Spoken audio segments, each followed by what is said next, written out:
सिंहासन 32 की पहली कहानी रत्नमंजरी पुतली की कथा। सिंहासन के साफ होने के बाद राजभोज पहले दिन ही सिंहासन पर बैठने के लिए उत्सुक थे। जब पहले दिन राजभोज ने सिंहासन पर बैठने की कोशिश की तभी सिंहासन से पहली पुतली रत्नमंजरी प्रकट हुई। पहली पुतली रत्नमंजरी ने राजा को अपन परिचय दिया और कहा कि यह सिंहासन विक्रमादित्य कहे और उनके जैसे गुणवान और बुद्धिमान ही इस पर बैठने योग्य है। अगर यकीन नहीं होता तो राजा विक्रमादित्य की यह कहानी सुनकर फैसला करने की तुम में ऐसे गुण हैं या नहीं।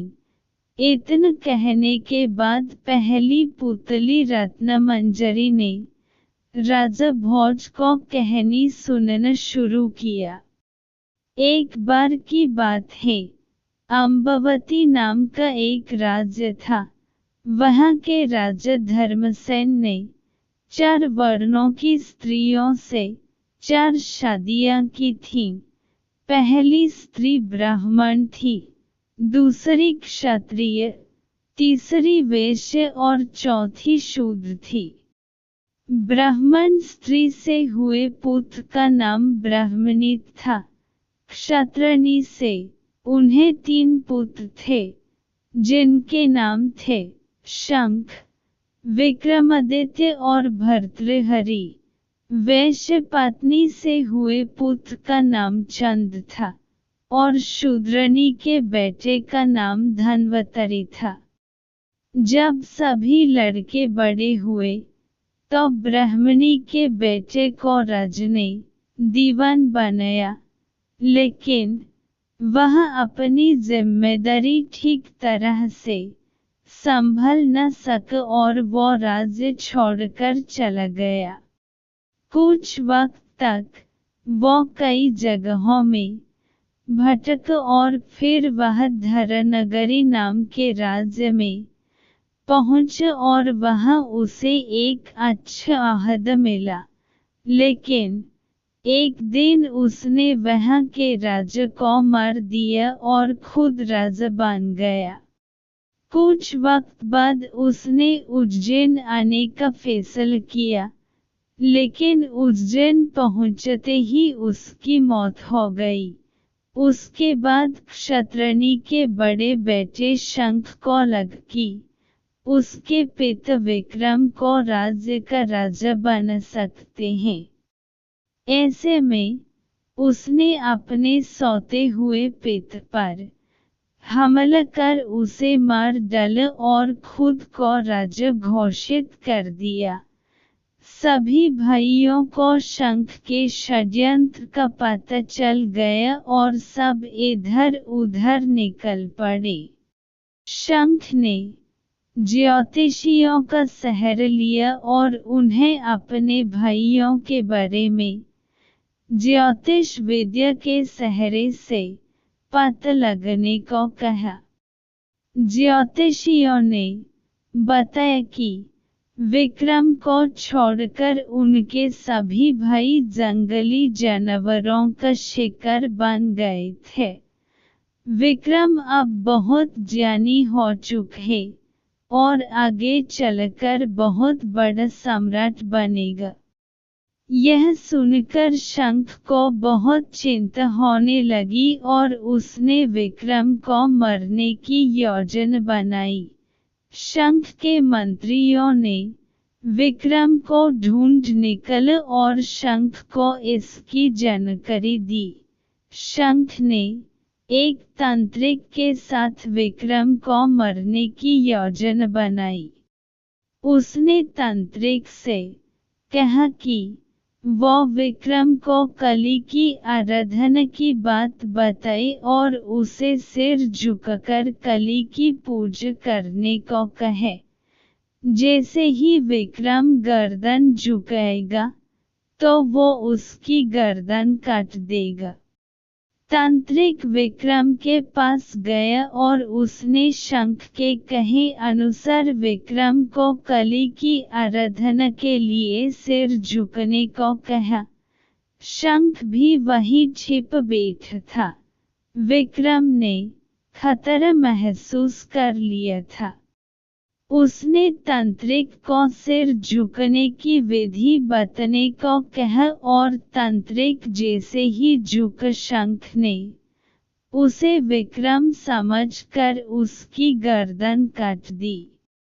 इतने में विक्रमादित्य ने शंख के हाथ से तलवार लेकर उसकी भी गर्दन काट दी और अपने पिता की हत्या का बदला ले लिया। फिर विक्रमादित्य राजा बने और अपने राज्य और प्रजा का पूरा ध्यान रखने लगे। हर तरफ उनकी जय जयकार होने लगी।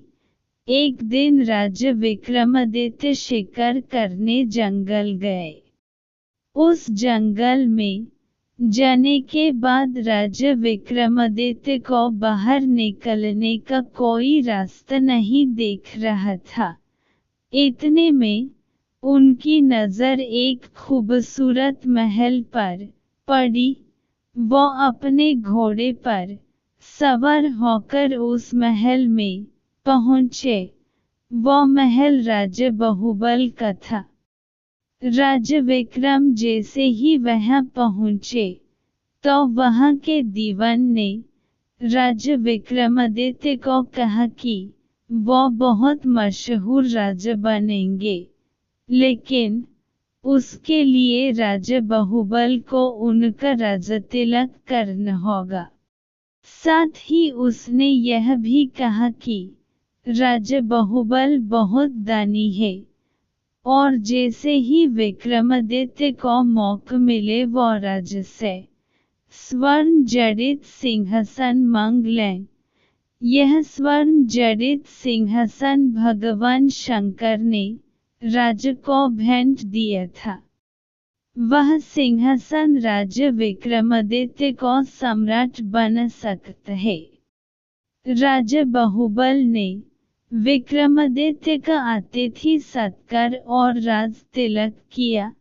इस दौरान विक्रमादित्य ने सिंहासन की मांग की और राजा बाहुबल ने विक्रमादित्य को उसका सही हकदार समझते हुए बिना संकोच सिंहासन दे दिया। कुछ दिनों तक बाहुबल के महल में रहने के बाद राजा विक्रमादित्य सिंहासन लेकर अपने राज्य वापस आ गए। सिंहासन की बात दूर दूर तक फैल गई। हर कोई राजा विक्रमादित्य को बधाई दे रहा था।